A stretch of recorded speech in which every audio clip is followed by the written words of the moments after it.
Hi, so I'm editing this video right now, and this video I filmed while I had COVID, and so I was like, oh, it's okay, I'll have like a deep voice and it'll sound so good. But now that I'm listening to it back, I'm like, I sound like I've been smoking nonstop for 80 years.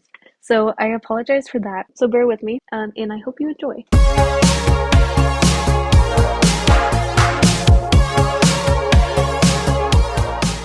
Hi, I am Gwen, a hobby specialist specializing in nothing.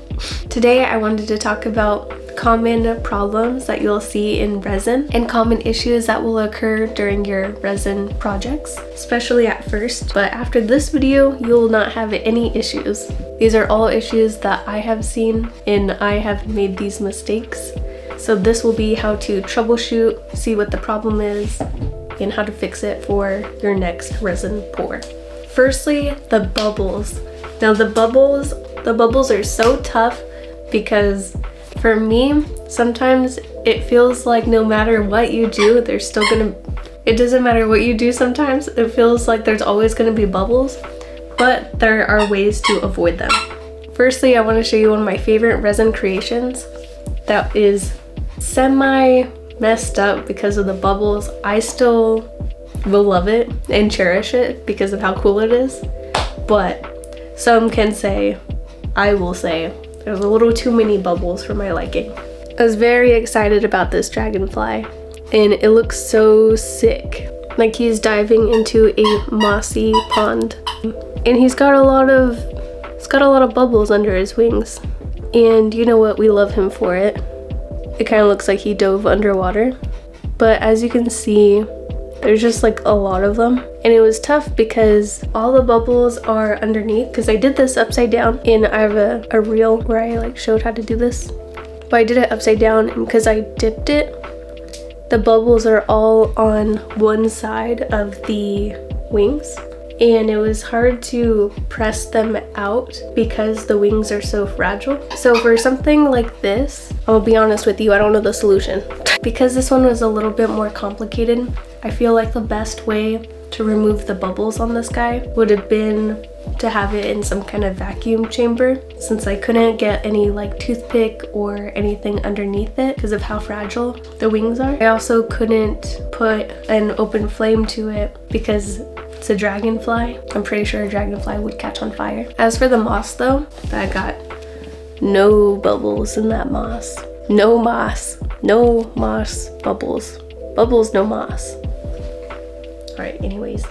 And that was because I was able to like dip it and then like squeeze the moss to where all the bubbles came out. So after this one, I tried again with the bug, but as you can see, there's also bubbles in this one, but not as many as the dragonfly. But again, I think it's because for this one I would need some kind of vacuum chamber of some sort. But for the simple stuff, for the most part, it's a very easy solution, especially for like trinket trays or any kind of trays that are flat. Any resin project that is flat, you could get any old lighter, give it a little quick torch. Just a very quick tap on the bubbles and it will instantly pop. The brand of resin that I use says that it's self-leveling and no bubbles, but I don't believe it because I've seen some bubbles. I've also heard that if you mix your resin slower, then there'll be less bubbles that are created, but ain't nobody got time for that. I even have a resin mixer and it still creates a million bubbles, so maybe that's my problem too. It's a very delicate mixing process apparently. You can't mix too fast because bubbles. We can't mix too slow because then it won't be mixed. If you're putting stickers into a trinket tray, the best thing that I do to avoid bubbles, that works every time, is to put resin on your sticker or dip your sticker in the resin before putting it in the tray. That way it has like a layer to where it will easily glide in and it's not like a dry sticker going directly in the resin and then it'll create a bubble. I've had that happen before to me where I didn't do that and there's a giant bubble in the center of my sticker and I was very sad about it. Another thing is if you have like a sticker in the trinket tray, to also press down on the sticker. That way it removes the bubbles and the bubbles come right out. I wonder if I should invest in a vacuum chamber for bubbles. They seem to be a little costly, and I don't know. I kind of want to just like learn, I want to just master it without it. If you have a small mold that's like pointy, a little crystal, or anything small with like crevices, if you get a toothpick and you poke into the edges, that will also help with the bubbles. Next is uneven curing. This was such a problem for me when I first got started because I would be mixing my resin. You know, I'd put the timer for 3 minutes and I was like, okay, yeah, this is good. And then I just stopped using the timer and I just kind of stopped mixing when it felt right. But sometimes intuition isn't correct, and it wasn't mixed all the way. Then I would pour my resin and I would check on it the next day. I would demold it and it would be all floppy or sticky. I had like a whole batch that was sticky and I was like, what the heck is going on? And then I asked my mom and she was like, how long did you mix it for? And I was like, I went off of intuition. And she's like, that's your problem. Gotta do 3 minutes. And then after that, when I would do it by hand, even 3 minutes didn't feel like enough. So now I do 5 minutes just to be safe.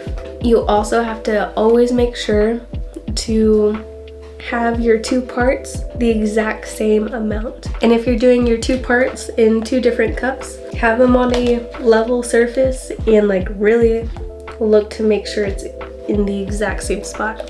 I like to use one of these containers that have the measuring stuff on it, but it's really important to make sure that they're exactly the same so that it's not uneven mixing, because then things will get wonky. All right, raise your hand if you've had this problem. You put all your resin in there, it's now cured, and it's now time to remove the mold, and it is stuck in there. And if you're like me, you're also someone who has fake nails and it's really hard to do anything. And somehow your roommate has found the trick on how to get it out, but now your roommate is on a trip and you can't ask her to help you. So now it's just you and the resin demold to be demolded, and it can't demold because you're weak.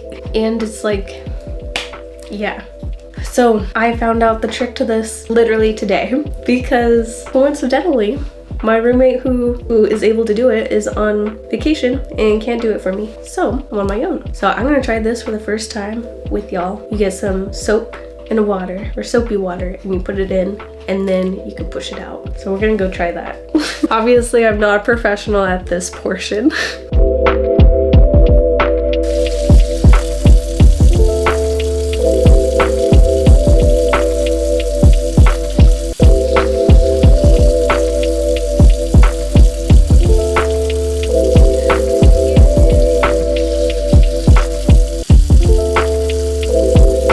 Alrighty, so I got my cube out and it looks pretty cool.